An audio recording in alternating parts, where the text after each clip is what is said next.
abusuafo Ghana fo na mho te say obo ade nka obi a meche obi a na yakwa ni say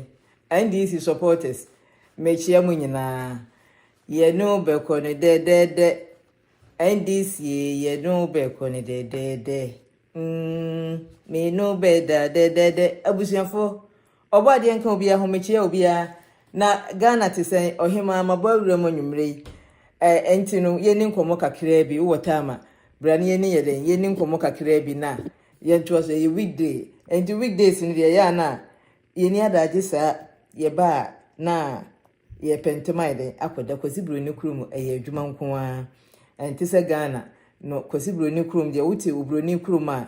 na wonya retire a na wa wontum creative adwuma de a obebo adwuma sa enti no yeguso ye adwuma kakra na ye plan enti ne beye medofo amwakon Felix so ho te sen mechi obibre enti no ba o mi se bia Friday o Saturday bedi nkomo enti no na de ohima mabawrum de enti no se dru ba time bi na se o pese Felix o pese o kire wadwene kakra betuma frɛ o phone so no wa kire wadwene enti na busuafo na amoma menhye na yenkoyenim na yenkoyenim me se adie ne Mahama ayede nyansani abede abekasa abetuyefo se obia na opese NDC eba power no try so obeyede obe register na wayede watimi avotu eduru bra ese ye votu yi nkwasiafo we mu eden efiri ho ohwe Mahama the last state of address awo maaye ohwe nyansa wode to ho na ohwe senia enkrofo we mu aba no omunti hwe na ayet say adie yi chese the way a omu ebu man no mu phone sika no o abaka se mwa John Kehu ho te say abaka se mwa bi so ohwe nyansa sema nyansa ni ensema ode to ho anse na ofira ban so a abusuafo eninti no me say Ghana no omumpe ye begya eden asi ho ye nja ma enkwasiafo bi mu yeden ense Ghana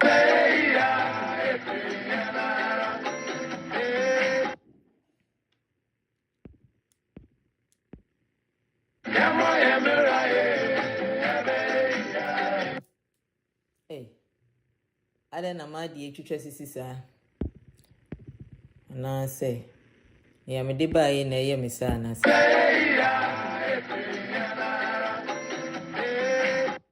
okay I think say near me de bae no one near me ya me kate no na me kofa me sende eninti no na ye ko no na ye de NDC national anthem ana no so mayira no ene na nka ne ebeyire ne me hunu wo hagi baby ai I'm say anyway ya yemfa national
bedrock of the land. Farewell and secure future. Development, our goal. From being to be, the NDC shall lead. Stable democrat. Our strength to unity. From being to be, the NDC shall lead. Stable democrat. Our strength to unity. From being to be, the NDC shall lead. Stable democratic. Our strength to unity. abusuafo mechia obi a oba de nka obi a ho NDC shaye de lead again because ya suansuo ya suansa ne yehu ye den yehunu eden ne emunsunsunye eninti no NDC eden say lead again say no yehu Mahama enyansa a wode baaye NDC from Lawrence esi edie Atamils ebesi Mahama so yehunu yewe nkrufo we yehu ene yehunu edie nkrofo yo moti susu omo asefo so firi nkroma tai esoso ya den yehu na Ghana isabatan se bem ye de yebehunu nyansa isabatan se yebehunu nyansa na ya den yama nkrofo we ye den akotena nchen so atiase na medidi kan no edura edie mekse medofo edie Kevin Taylor or the assembly to ho aba asori Adolf Montel ho te say mechia mahu medofo Pauline edie Pauline Bridget so mahu mechia obia amata so mechia obia wabasu bia meden mechia so atiase enura oka assembly me when we come to religion me no mechire madwene so atiase enye force so family but me no ne me hu ewo wiase no mechire madwene wiase na eda ho no me say yehu ni nyina eden ewo eden ya dwenem so atiase adwene ni yawo kreti ni yawo dwene ni yawo believe ena wodi kreti wiase na da ye na kreti o enti na oba kwasi broni krom ha se ya bayisam kese obi aye me boso me pemache me any other evil stuff na yakum we boso makum we ni other stuff no anyhow no because say omunye den enkreti no wo adwene mo Ghana ho no ya kreti say evil bi wo ho even a Christopher no kura ni nkramofo no still ano omo hu say bronsam bi eden e wo ho a etumi eden eye wo mo cause na me obi di nkomo kramoni odi e ka asema o se na saasi bi anka na o pe no di akire na ne cousin na odi ade no mu kane kese ne drum ne bi no asase no ho no ye tu na duro ye na duro a ye kofa sa kuro ya da bia ya na me yira fi kuro din kuro ya Ghana fo asofo kokoje enuro di baba beye e de beye o mo asore sa kuro ho na ho malam e na mo kofa ne ba ya obesa ne yado obebo ano anka yeku no e kire say even apart from so obebo mpa 5 times a day no still ano bronsam betuma den enya eye den ye ne kriti nyame ye ne kriti wo ya dwene mu bronsam ye ne de ye kriti wo ya dwene mu obibini ne ya wo kriti no wadwene mu no ne ya wo dwene ne ya wo believe ene na do life ye de e ma wiase ya o believe say bronsam ho e betuma yo evil spirit ho betuma yo e be yo because wo kriti ama ho sa na tie eninti no yes o say edie asorefo bi mu ya ade o mudofo medofo Kevin Taylor me say when it come to asoria ye manin pe babi na because sankrofo we say no asori no omudi yusu nipa omo yusu nyame din the name of asori edi yusu nipa ezie for university but obi enu ho a ezie ni bi enu ho a okọ university no free ezie ni bi enu ho okọ ni free okọ awede obetwia ne onko ezi ye betwia ne okon ezi ye den e betwia yesi e dia sori masika na correction ne tight ni see ye but enye free for sori ma the same thing so for any ne na sori ma ye fu eye so for dia so what you say ye hunu bi eye so for ye den e dia ade so for bi afre no awuzi evangelist awusi o se wuku o se den sa so for we etumu kasa ya ama omo amakwan ama nyame age omo adwene atuma betina buruchire me se me baba akona damfo or the student visa ne call Britain or to Britain student visa Britain ubetumu di ayeden otu ho a utumu fight ya utumu di nyankrata nya asetena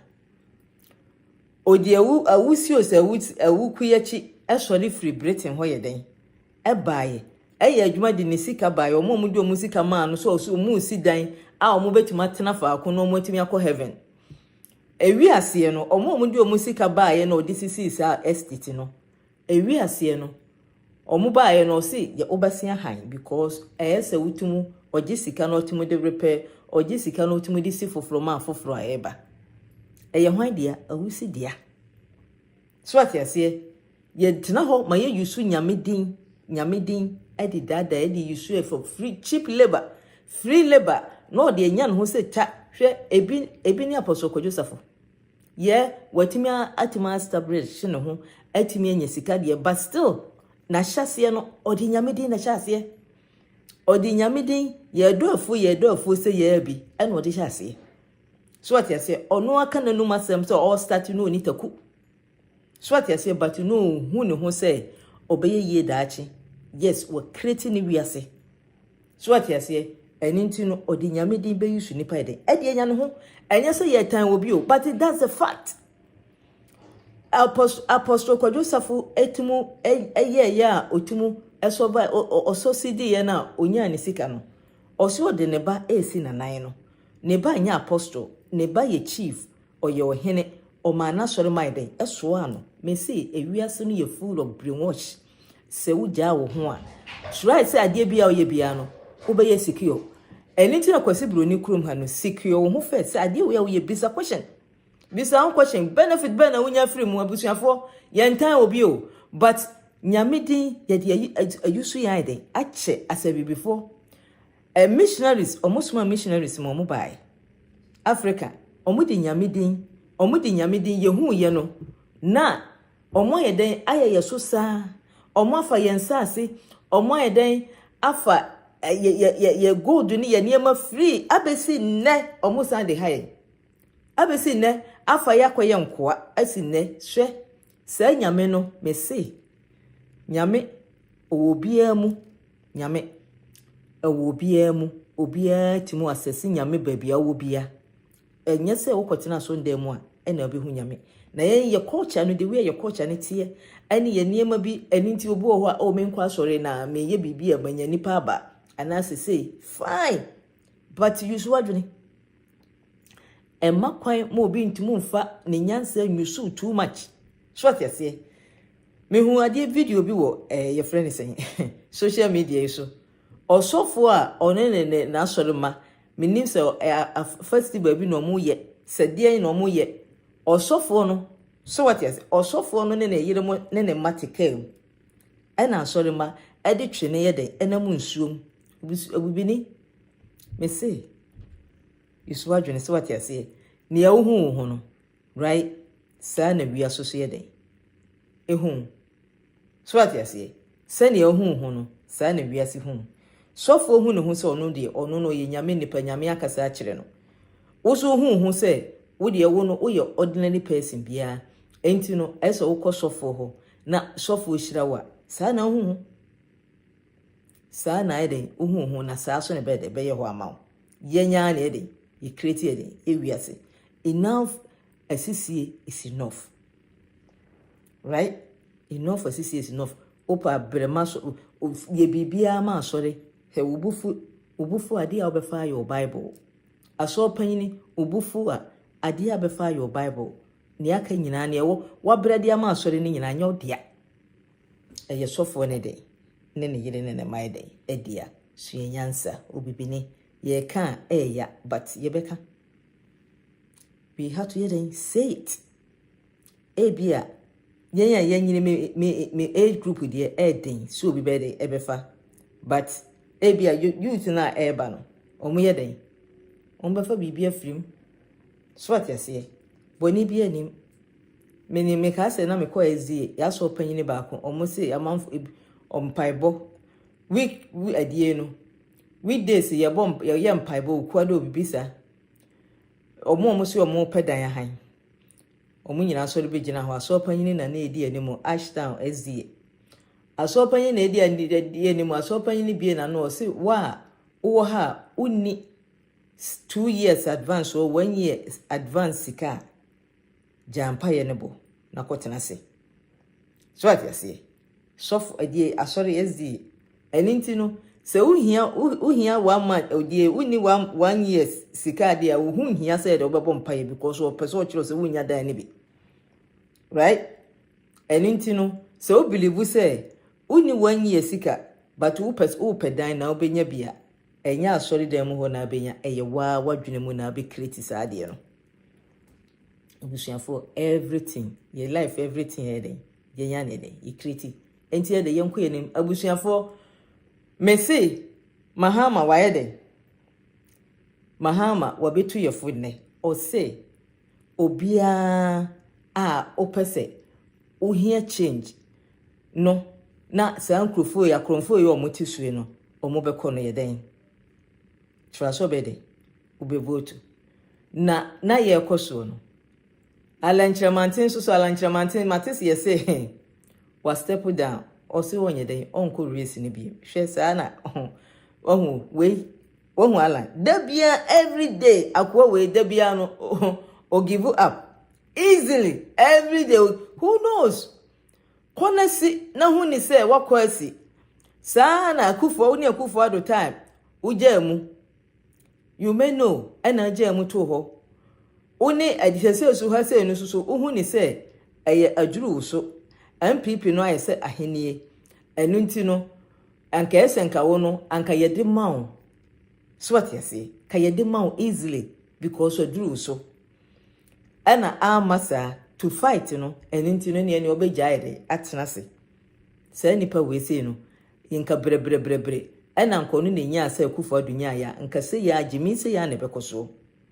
cause yentum nyeden enkiriti hwe aduru mi so te MPP no mu acha aduru mi so saa na kufu ado so aduru mi so me ye panyini eni ntim nyeden mu ma me nko ye ma ne koye onu akan alan next edie wo na oye next afedi se de aduru ho a akufu ado yi na ne afiri alan so ede bawumia na ede aba enu ntino alan so ede watena nchen ontum nyeden emfo so mpria de open easy yemfama no so what ya so entitled to say de ye de mano yamfa mani senti no on pidi bi nwa de watena se abusuafo that's a nyansafo we mu no na mo say yamfa omu eni ye ni mu MPP Ghana adie asantefo ne akanfo right musimu wo mama ni o enu nti no nyansani a ochechire man oninsa ne achechire man achechire man musimu nyede mu mpene because mu wagimifo ho asan lie ene metie mahama na metie ne last the state of address no na metie ne din na mehwe nyansani we a ochechire man ewo ho ya ma ne kwan na nyese jimi ena akufo ado ene ne nkrofo agimi a anka the way to ya na mahama ya to ho no nka de na ese Ghana timu ye den ego back the way yakọ back wesa no entutu ya mahama ye to ho no se akufo ado ne nkrofo be fa so a anka mahama onu nka sese obepedie biem mu bisa se mahama ebe ye den no nientia mahama oba back no nientia because mo agimi fo no enkwasiafo bi na muti Germany ne London ne America hakura bi wo ha no mu bisa nkwasiasem mo tena se mo ka no mo anum se mo baba be adie MPP 2020 no kura na mo bompa ye se akufo adu be de be wini already na akufo adu o fele na mo bompa ye so be wini anu wini ma ho ene no mo asia tan ne ka se omu nyina anye omu nyina ye pe na mahama obepede mo eden mo nim na agu ase because mo eden mo mama no ayede afeli mu nyansa bi eden ni omutirim ya ye omutatwe ye fi se Ghana no omo na ye omudia kan kwasiasem ankwasiasem bia na ye de ma ada adie race na mo no de mo de mo ato but Jimmy pe course ba bi eyemo ene maha adie miamiti Captain Smart se eye na dio oka se ono pa na o sinka woni de ono onto aba ema obi adaba this time obeto na ba iden onto na ba mind MPP right say we come out because alanchiremante iden I step down eninti no won ni say ne yakọ ne yede enye mienu na aka no omo hu ni say ba o misi ba ko benya no omo mienu no oni gidie bia wo mu enti afedo iden we come out to cancel na ne nsem bia oka nyansasem ene ba ne nsem ba ko bia oka ya me straighten up kakra Captain Smart akra ho no omo da abonten no enye sremufo nko na da abonten no enye northness nko na da abonten ewo nkran akamfo nyina eden da abonten akamfo a omo akọ ekopa adwuma ye no bebire yedan da abonten Captain Smart sansem wese no ena omo ka me aya na ye mabufu no ye nyina e Ghana fo right ba se obebie wano na obeka say ena siremfo no Ghana ho no anya siremfo nko a ena da abonten won kran okwa tribe ni nyina omotu aba nkran ebe hostel no bi aiden most eda abonten enye no ofofo nko a enough of nkwasiasem se yeden enough abusuafo mumientie nyansani ni state of address o maaye oka chese even sa nsemhunu adie yegu nipa ho fi so ne omusigu mahama ho fi eno na aba omusu no munhwe nyansani ensemo eden okaye na yeden yenkoyani hobbled the growth of our economy and affected both business and residential customers. Many businesses had to resort to the use of generators to survive. As a speaker, I stood on the floor of this very august house and took full responsibility for the crisis and promised that I'll do my utmost to fix the problem. It has taken a lot of hard work and effort.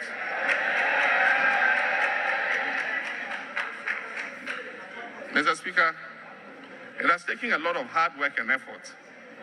Fast-tracking the deployment of emergency plans and speeding up the completion of ongoing plans ensured that we added more than 800 megawatts of power over an 18-month period.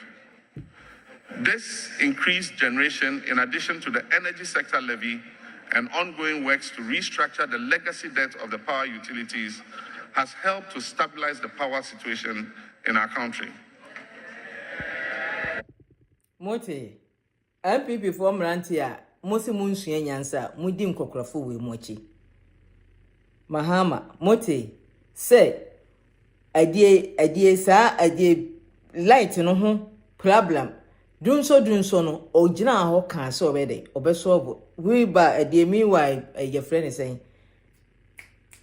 hwan akwankora friend say kufo aye dey fa asofo na eden ko gina ho me eden ebo mpaye oba ye try so obesolve ama wasolve ama ye ka adie ye light so ka o try so obeden ye betuma de eye fro ne ene akufo adoasan de yakomu eka no mo ama chana fo kora bejema every day eden yetum enundwa enunti na ye ka se yen mu bi no amose ye party nkraman no ye ka se si ye bekwa kofa obi enundwa manaba se biti se kofi kwanten mu ni odike mu edie a omunim hwe ni omwadwunuma yenhu bi dade ne ye waye bida sabre situation ye women no ene ye bekwa ye befa ne waye bida ye aba mo ye den aba be straight na edie ye mess na ya no wa be straight na mayansa na me anka menya anka we say no oba anka ye ma ne kwan ye ma ne Ghana fo nyina anya no kro na ye ma ne kwan no on chichire Ghana fo nuru ba bia nso gya man ama ya to aba na se ye agimifo no ye dodo a ya san ato ama nkwasiafo no abusuafo muntie no hwan akufo ado betumi ama akasa sei adini se sini bu akasa sei me mayewe. With the expectation of more domestic gas from the 10 and Sankofa fields, Ghana is entering into an era of energy self-sufficiency. Indeed, the warning signals have started sounding about the danger of overcapacity and excess redundancy in our power generation sector. We have agreed to work with the World Bank to rationalize the addition of new plants and ensure that we achieve optimum utilization of existing plant capacity. Mr. Speaker, access to power under my administration has continued to increase. Ghana has one of the highest access to electricity, estimated to be above 80% currently. Additional pending electrification programs like the China Water Company program and the Hunan Energy projects will bring even more communities onto the national grid. As a Speaker, we inherited an economy that was running a high deficit with increasing inflation and interest rates. It was also characterized by a rapidly depreciating currency. This unstable macroeconomic environment created an unfavorable investment environment both for indigenous and foreign capital. Our forum at Senchi was an attempt to forge a consensus for a homegrown fiscal consolidation program. Mr. Speaker, the Senchi outcome eventually became the basis for the IMF extended credit facility that we are implementing. The ECF program, as it's called, has resulted in an improved macro environment, which has seen a steady decline in inflation and interest rates. A new public debt management strategy is also seeing a steady decline in the public sector debt, estimated to have dropped from nearly 75% to below 65% currently. Our currency, the CD, has also this year enjoyed relative stability, depreciating at just above 4% this year. Bawomia wahin ometie. Nanunja a obeso dwe nanum obabeje economy no hemfa no de aduro. Bawomia wahine nyansani we se ti ho Ghana force yen yeden yempe yatena ho mankwasiafo we mu akohwifo we mu omomo brabia emmo brabia yedidi ye papa din mu yenenam ye papa din mu yatena ho mankwasiafo we mu adwo mo numa ama yeden yeje akwakodi we yechi na ne ye metan kura ne ne abrantie ne ababawa a wote ho a wo no wo se unya nhunu ne ekoi a wo so betena ho ama nkokorafo we nturo omudiye omudi ni 2014 2015 2016 ne na adie papa we ye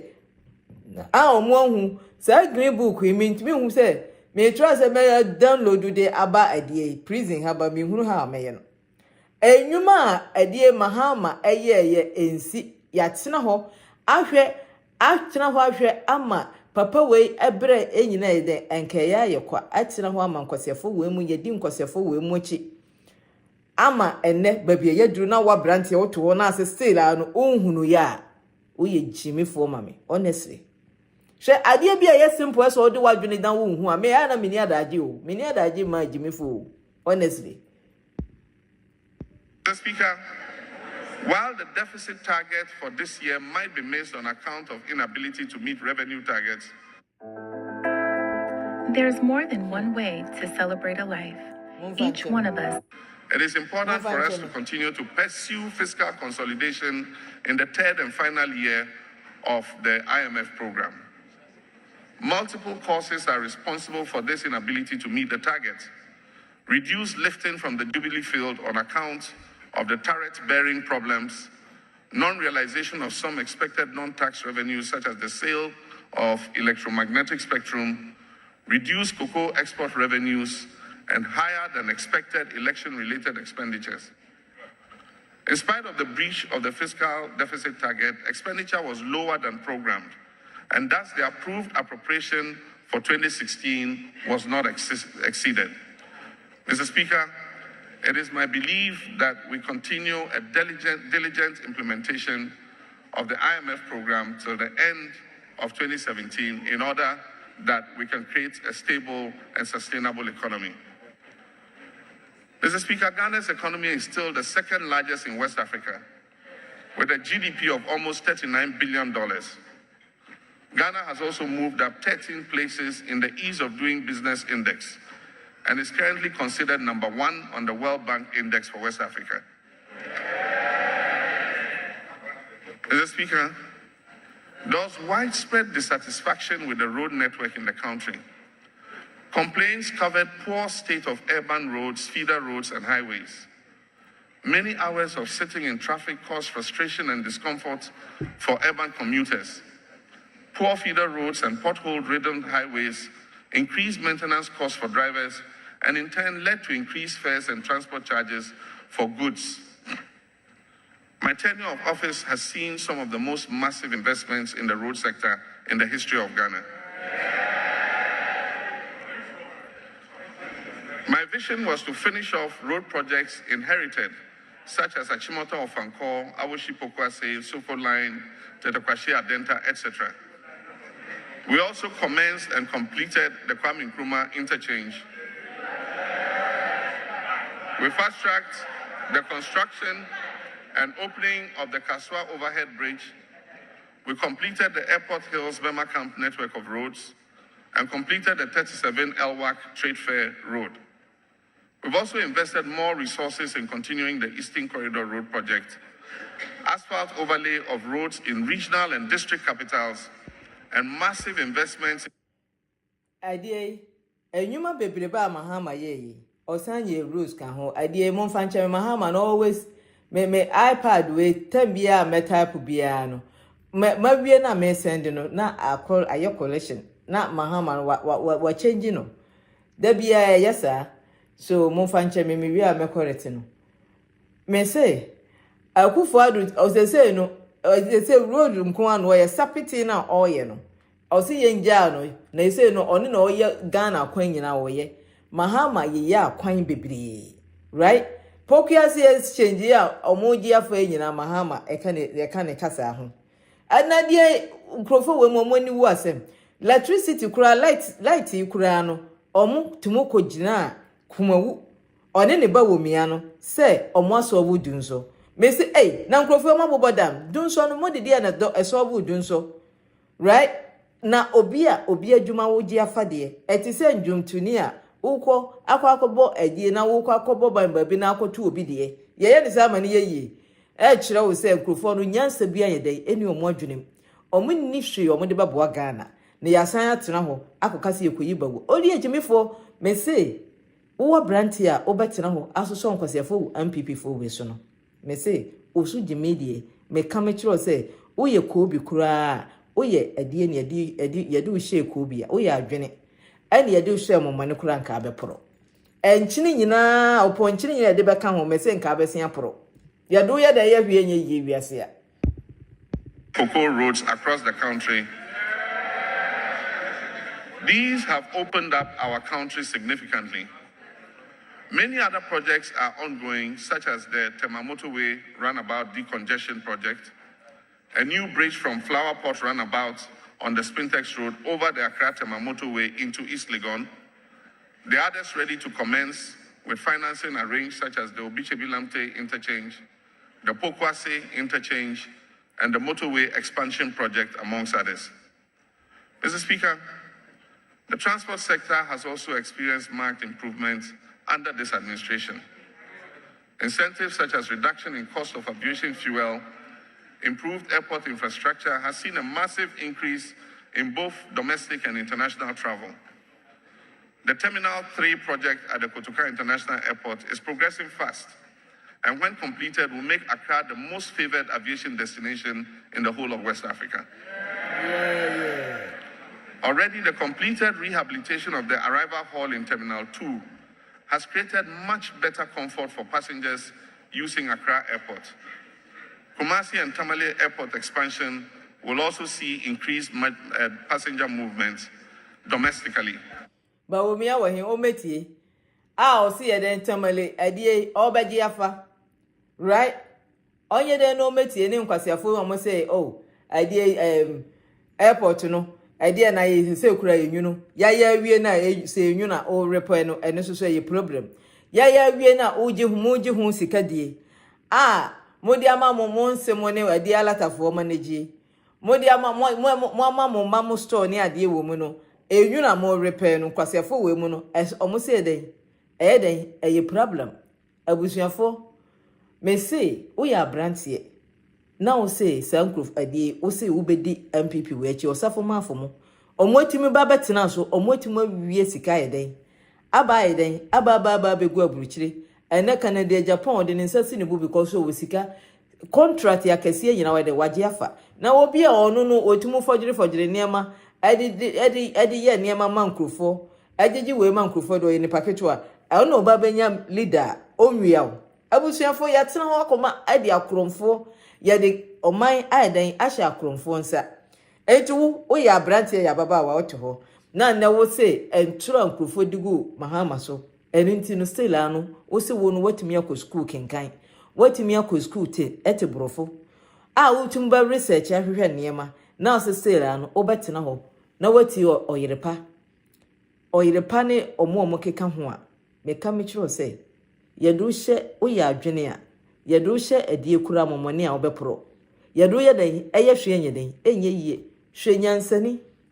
nyansani a oba ya wo chechire o man tie kasa a woka muakufu ado na oba ya oto ansem o se odi ono na abeso obudun so mumisa no ni light no ni odi aka ho wo tra se oye we no kura no watuma ye den watimi ade aboka ama sese no ye de sika no last meto na owusu bempa kwasia no to ho ni titantan to ho se adie mahama senko no so time ana dun adie we ba ya covid ba ya anka Ghana bewu Ghana bebre me se na nkrofo ekura nti omo kasa ya omo dwene ho na omo mfere obi a ni time adi covid ama ni time kura no ohunu wa akiri se ebu sika etumi di sika toto ho for in case say any emergency bia Ghana be yusu wo to be kan kwase say na mo covid ba mo time na mo hu ye no se no sen na mo dia to emergency sika ba na mo se ebu ato ho for Ghana say in case of anything ya Ghana nkofa kwase afo we mu no kasa anyhow omo kasa omo dwene ho na wo ya brantie ya beba wa oto ho still anu so kwase afo we mu so me say eso so ba wo mia so se ba wo mia ba ye de abaye digitalization enu nti no oyede oba osi economy ne yede yesi economy no me so obo maye ya nka nkire ne say omra no me ye de bia maye sa digitalization everything ni nyina na de da na kwa mu aniema nkrofo we kremu fa nyina de de na kwa mu me say mahama no no wa ye ne campaign awie o wa ye ne bibia awie ye ya ye gu ho ne de ye de ye piepia ye boja no se gya na be keep wa de aso onimunyansa ankasa otu ho na so wo no still anu unnim unhunu ne mahama aye na so bedi kofi kwanti enche eye wa wasema so atiase ye nhia ne onye bida ye pene wa ye bida kofi kwanti won ko start baby improve nchire so betumaye idea no waye even idea sa akwa we kura idea me se akusa man ya okọ asin ho de kura na eye asin no of kura waye bi kofi kwanti die no waye Ghana abrante tie aburuchire ba ma tie aburuchire ababa wa tie aburuchire se yanye dey ya nto aba ma kofi kwanti fa Ghana hye ne se really are we serious as a country na de ade membremu yen se me ohwe tete no ne ye hwe ye tena ho ma abrofi be ye yen be fa ye nkoa ade be ye nkoa ohwe sa time no na so still ahwe nne still anu ye jimiti ho ye ntumu nje ye ho ye ntumu nya wanje ye ho na eye mareho ye wote se obi ayeku African countries ni bi ayeku na madwuna koye mete se slavery time no na behwe na slave bi no wanya kokoduro no wadwane odwane a onenam oni ani daso bia anything bibia tumi den eye no oye lucky and survival sana say African countries aye one bubahwe ye ntumu ntina se nka mo mu hu enje ho ye to ho ntino ba ko brantie bi na hia na so wo power oye sojani a na fe wo se mayeku uye wi a ye beja wo na ne namu wa na obebrasan dia to ho wa na obebrase akwa fire another poppy yede aba betena so abusuafo ene ye saa na yede to eni ntina don blame people omo dwene saa dwene no ye gimi obibini atinse gimi no etare ye ho na onya be ye panyini anaso ohu ni se wo betimi ade akasa de a ene na gimi na ye double ene yede to ho ene ye kan kwasiasem se hunu nko papa ifritete ya tan na nso so mesi Ghana sese ye to nyansani bie ne ho nyansani ye den ebie ne ho te se papa we anka me preacher man me nyata nwagimi fo hu me no kasa na wadwene nye straight mame ya na mabre me twa so kra fast utie no WA and HO are advancing steadily and hope to be open to commercial travel soon. Commencement of the bus rapid transit with dedicated bus lanes, christened Ayalulu Express, will create better comfort for urban commuters. Urban rail systems like the Sekendi Kojokrom Takrade line will ease the inconvenience of commuters in the twin cities. The Tema Akosombo line will soon start to maximize the use of the Volta Lake Transport Company for moving. Tema Akosombo line, right? Me say idea we enkwasiafo gifai ye wie enso from wadwene hwe sometimes moka an na se obi ba ya de odi sika na ye de nti na se abibifo ye odi sika na ye akufo adutu we odi sika wajibusia se ye de Mahama di 50 something billion hwe niam odi ye papa we aba 600 and something mommy enhwe yen edem pa na enwanwa akufo adu aya mayen enti no baba gi yesika so amfa anya hwe amayen enti so obi ba no bagi yesika no de ye bibi maya osayeye Africa developing country there mesi o dey osayeye hwe ade krom ho say ye yi kwan anye ni uso ba bia me mfachi kwan a me fa so mfachi kwan enti kare na ye one lane ese o mo ye no a two lane enti two lane na o mo ye no nti no mo yi anadwo no mo ye so adwuma right anye news so what you say but yen ye kuro mu ho ne de eye news me nam na me hwe mfichi kwa me si we kuro sa kwan we enya to akra kwan so enya to Kumasi ni akra major road kranka accident be de so bete enti no se yenya unyanya nsani na odi ye ni ma esi appreciate yenja bonua ye ni ahoyi ani ani bre no ani bre obi ti jema ya bontene so obi ti land ya bontene so Kevin Taylor ho ahinti obejime enu wojime ni oka yina ya jimisem enso so ani brenti so obejime Go for landlocked Sahelian countries up the Volta River to Buipe in the northern region. Work on the expansion of our two maritime ports at Takrady and Tema are ongoing and would lead to faster turnaround times for ships and larger throughput cargo volumes. Bulk cargo handling will also be more efficient. Mr. Speaker, our security forces were severely challenged when it came to logistics and equipment to fulfill their constitutional mandate. Today, I can report with pride that vehicles, armored personnel carriers, rail control equipment, aircrafts, helicopters, fire tenders make up a few of the components of the investments we have made in our security services. You see? Mr. Speaker, vehicles for judges and completion of the court complex has created a better atmosphere for the dispensation of justice. Implementation of the National Anti-Corruption Action Plan, which was unanimously adopted by this August House. We what one or judge for and so akwa we buy no or say judge for them where they were bogu. Akwa when me who adwuna say I don't know. On the say I didn't want say obubugu. Sika no so je a ono no de fa private jet. Ye sika nyina ka bebre ba ya bogu nyina eden. Private jet ene omo tete nchen so omo eden ewia right ehu ka ene guga na tiri so no. Enu nti no se nyansani ba na otumu di sika kakra timu di invest Ghana. O se mayenka na yenye den mayenka na yenye den yenka de yehene. Abusuafo yebeka onipa ya ade a wede o se yeyie na watima yeden na nyame na ewo ni mu na mo watima durimi ade aye no mo enti yebeka so what you say yebeka remains on track. I wish to commend this House for the passage of numerous legislation,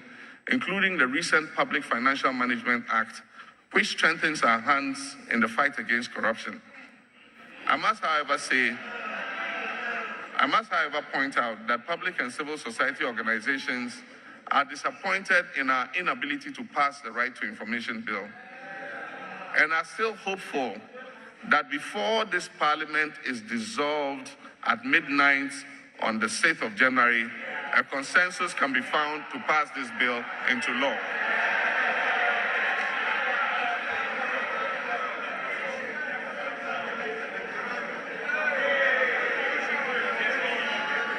Mr. Speaker, the achievements outlined in this statement are accomplishments that my government and I can proudly claim. But the state of our nation at any given time, where we are in the race, is the result of more than the visible gains made by one individual during his tenure. Every president inherits the unfinished work of his predecessor. Every president benefits from the seeds planted by his predecessor. Seeds that could not be sown during his predecessor's tenure. Mr. Speaker, indeed I believe if politics could be described as a sport. Na ye medeno. Muntie ha yi. Sa ni ha sei na ye medem so wie na medisi ye. Muntie enya akwa we, enya adwe. The one it would most closely resemble is a relay race. It is a sport that relies as much on the individual's achievement as it does on teamwork and cooperative effort. The true test of that competition is in the passing of the baton. So too with politics. Mr. Speaker, President Jerry John Rawlings started the structural transformation of this economy under the Economic Recovery Program. This program restored Ghana to a path of growth, which he handed over to President John Ajikun Kufuor. President Kufuor continued the Economic Adjustment Program and under HIPIC initiative, achieved significant debt reduction, implementing new social intervention programs such as NHIS and the Livelihood Empowerment Against Poverty Program. He passed these on to President Professor John Evansata Mills. President Mills commenced the rare earth minerals, a group of 17 elements, play a critical role in advanced military tech. Eastern Corridor Road Project, the University of Ghana Medical Center, which I inaugurated yesterday, the Kotokraba Market, the Cape Coast Stadium, and a host of others which I inherited and completed. Mr. Speaker, my administration commenced the construction of new community-day senior high schools. Among for jailers for no, almost say, idea Mahama, Alpha, idea Tamus achievement obey in Mahama, Motin ye walkano, and near Mahama ye ya, obey o yede, obey.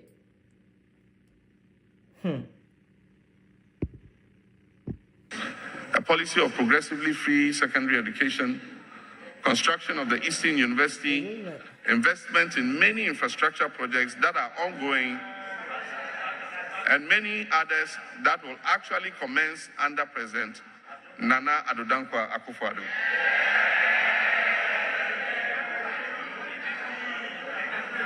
Mr. Speaker, I am assured by his firm statement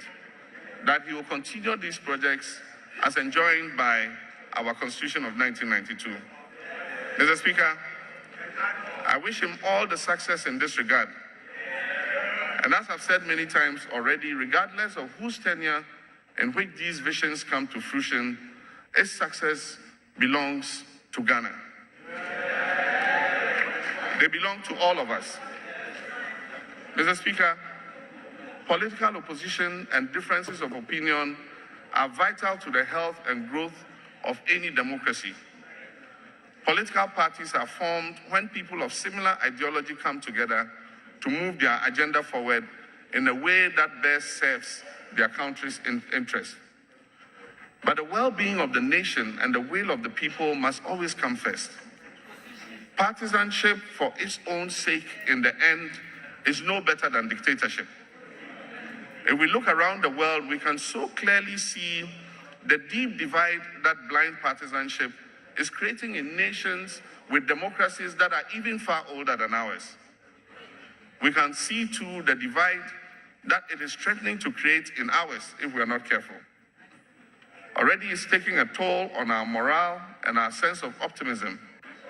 It has given way to a cynicism that is as dangerous to the incoming political party as it is to the outgoing. We cannot afford as a nation to wish or hope for the failure of any president and his or her government.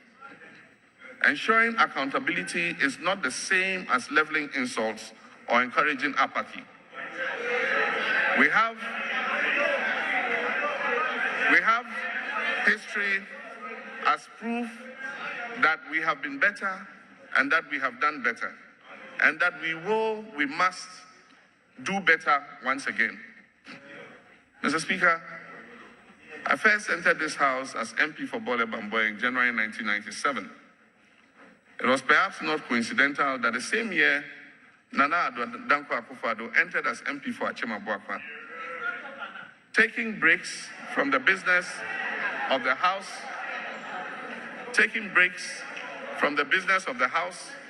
to grab something to eat at a snack bar, Nanado always stood at the end of. I wish you for may say,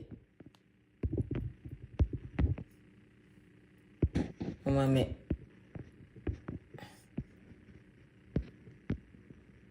May say,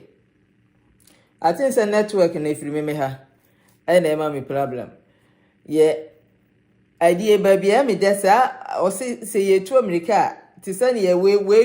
to America now, the aquacoma, we now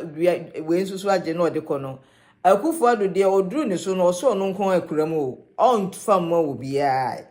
And intino or non qua and a oh missa will yede, obia suede, obia. O miss obia more, I know non quafa, and will cremo no deco. And intino say no. Ni atie bia no oso de bedding o de bema ba wumi ana ba wumi aden atoa so bran champon be kan say ya idea MPP edi no be pass ya ma other party de ensida eninti no omopo yempo Ghana yepo yempo ono no wo power ya ne de power na ma no o se wonye den onje mu yeden ento ho mfa mo yeden emfa mo bia right eninti no ya president aba idea aba ye future president 1 or no na ye president 2 mimi hu akwa we so ye anything say obi anya den try so be de ube vote even no abrochire ha na office obetima kwa register try na den ekone de ko register na den eduru ho a fa wo kokromoti ko den eko change ye den sister no fa kokromoti ko den eko change e kire Akufo-Addo say nipa na ere ematume na nye ono Akufo-Addo ne nije mansa se ono ye friend say isi no se hwan no ese omo be fa kwan bia so se be ya omo be stop nipa amaire ato aba eninti yen so no nipa ne nipa peso oye no untum ye den en stop no eninti ye be kire Akufo-Addo ne isi se yen nipa de yen wo power nipa ewo tumi na onu ntimu nyeden en control pimpim eninti no obia babia wo bia so wo Ghana se wo amanone wo chance nko betimi akwa register fa kwan bia so try se ye de wo be kwa de akwa register na 2024 yakokire Akufo-Addo say nipa emere wo ye ni yeden enkaso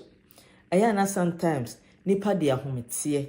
right e kan asem adie na last na metie adie me bankuto say mahama na sata mekura na isi kase asa abano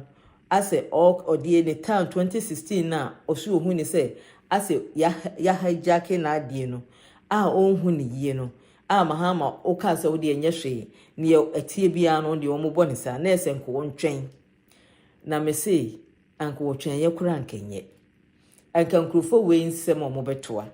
but say nipa yɛ den ahu omo ye hu omo yɛ den eji me ya bibifo ɛni nti no this time no ye hu ɛna mrantie nyina sɔre obi asɔre a ɔse me ye lodin na Mahama eba me ye adi adwon Mahama yɛ den eba so what yɛse ye hunu ni nyansa a obɛyɛ ne do ne a ne na dwumaden a na ɔpɛ so yɛ de ɔde boa Ghana a ya nya den ya ma ne kwan ɛna ye nyina yɛ den ye hunu ɛyɛ better sɛ wɔtena nkyɛn ye ma okurofo we mu bɛyɛ den ɛbɛyɛ hwɛyɛ ba ne ya ne sɛ still anede ɔmo asɛ ya de na obibini the way ya na ya ma ntro a create environment bi a create adwene bi ne yɛde ya ma yɛn no sɛ amasa anka yɛ nhunu nka yɛ nte ase da right kofo time yɛ hu ne ye ɛna yɛ san ma kwan ma nkrofo we san yɛ de kɔma akufo ado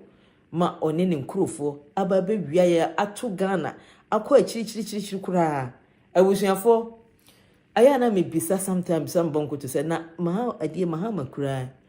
enti no the way ya nkrofo we ya say o man yɛ kodure oba obetuma den aye bibi right I know say yes oba obetuma aye bibi kakra ye better than say obeba be som no straight niema up dance ye begya ma omo no mo ase na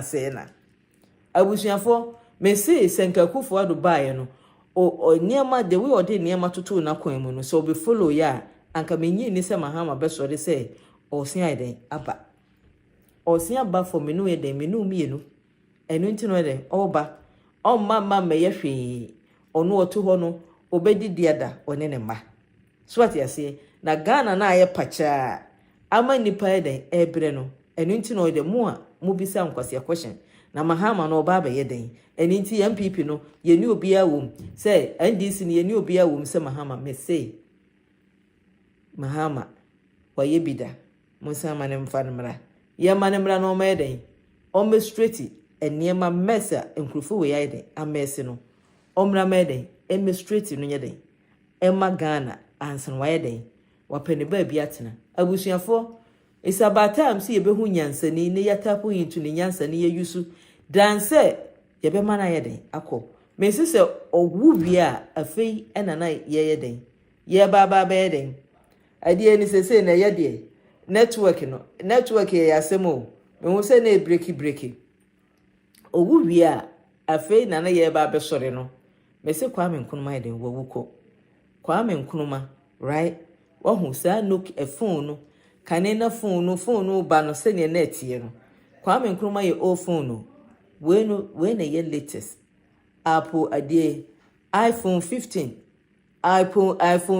Pro Max ena eden ene Mahama no gina ho no ye ntimo mfa anya den compare Nkrumah re Nkrumah be ye bi wabagye fa hodi aman ba sese no nyansam no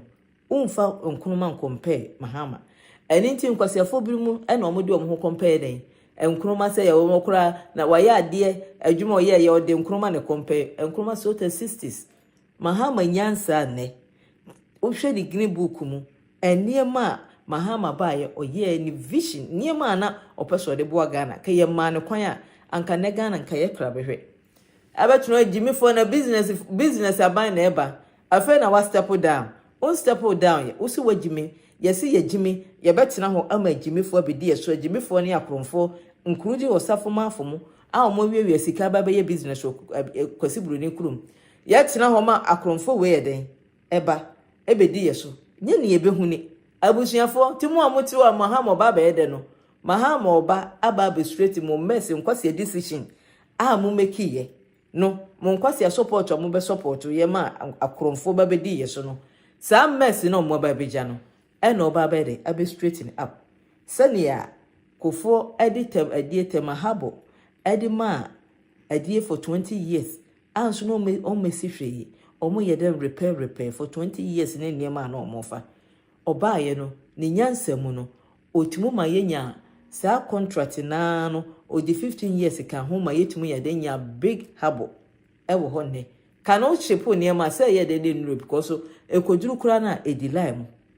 enuru ne so ne ye den yeyi abusuafo enu ntino osia ba adwene kese a ebo abayira kese nkofia kese right oba no oba ba yi bayire na kese ato ho ama atuma fidi Ghana fo nyina abusuafo Eni nti ohima ne me yeden mede mu yeden esia no me network no na enye eni nti no ne me yeden mede mu sia no happy adie yakọ we good night na aka 2 days na yakọ weekend eni nti no middle of the week me na basa na mani age so what yase yeden ma wani nje na hu ni se wiase no eye wa na okretu wiase right se ne ohun no believe unim die eni ade na ade kreti yeden uwiase enti emrantie no mo lemete mo adwene emfa nhye nyame mu nyame ase ubetimi mo wonim die no wonim die bia wasua bia no obibini abrantie ababawa unim die awo no dwene high imagine high na betima kreti ubetima kreti bibi kese swat yase obia awaye kese owo sika bia nso nchen wo swat yase eni ntino wonim die awo I no believe in kreti tina se tem bia no obibini hunhu se ne opese wo hunhu na hunhu sa na ebeye yi wo beda wo mpa so tina se din na yeden adwene na imagine life a wo pe ewiase no eye full of brainwash se wa wan brainwash wo ho a obi be brainwash se wa anyere wo ho a obi be use energy e dia wrench ne self ma wani nyeden enna ho jiwa wo ho yeden edi ansa na odi wa ho den na obi bi wadwene e de be support obi no hunu se engo no wodi na benya wo enye ne free so what you say emo obi use energy mfanye den enrich ne ho right suenyansa obibini na ma wo ho so na ne wasua bia no imagine na hwese wontum nya oba de anya den enka obi aho hema ne ame den medemu ye den esia no se wo hu ohema ene no first time wo hu ohema obetima ye den follow ohema so what you say mun like video no na ye den na ohema ye den enko nanim na ne medemu sia no oba de enka obi aho mu ma bye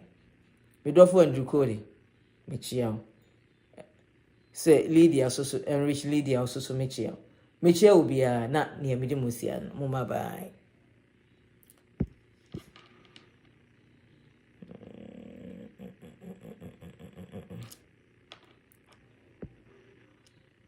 $1 on my card and $1 I will choose the dollar.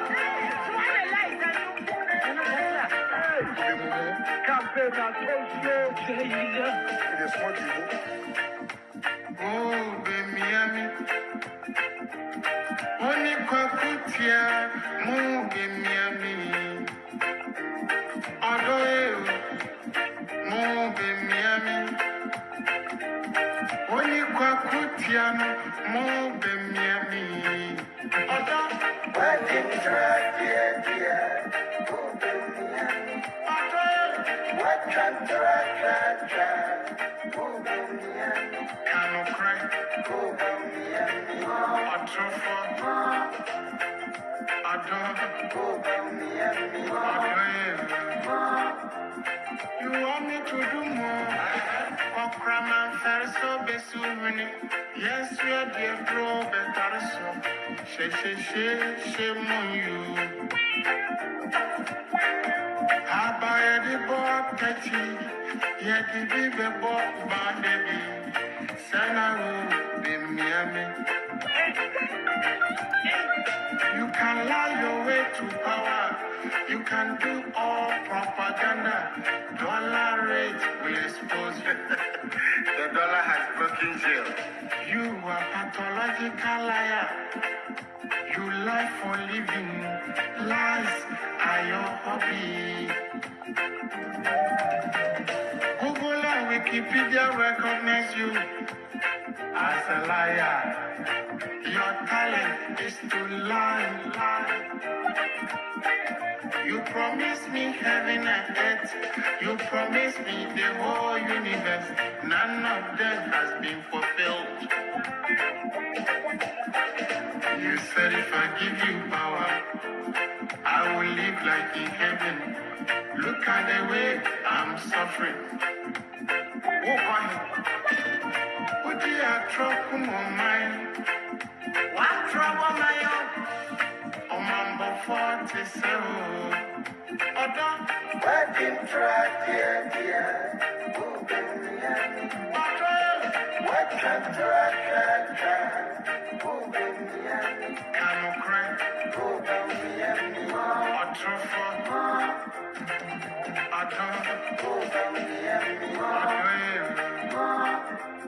You want me to say more? I have something to tell you.